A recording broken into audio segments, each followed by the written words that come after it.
How to back up your website in cPanel.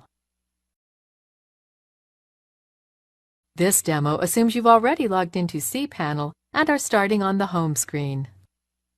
Now let's learn how to back up our website.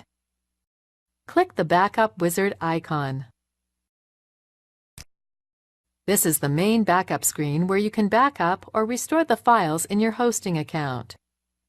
To back up your website, click the Backup button.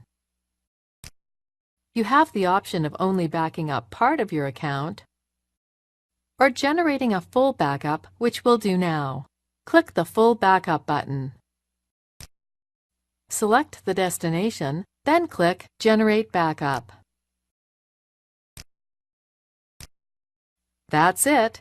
We've just created a full backup to the home directory.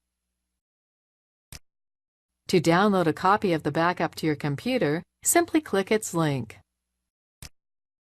That's all there is to it.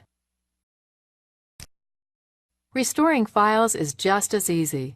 Click the Backup Wizard icon again. Then click the Restore button. Choose what type of restore you want to do. In this case, let's restore the home directory. Locate the home directory backup, then click Upload. The files have been restored. This is the end of the tutorial. You now know how to create a backup in cPanel and restore files from a backup.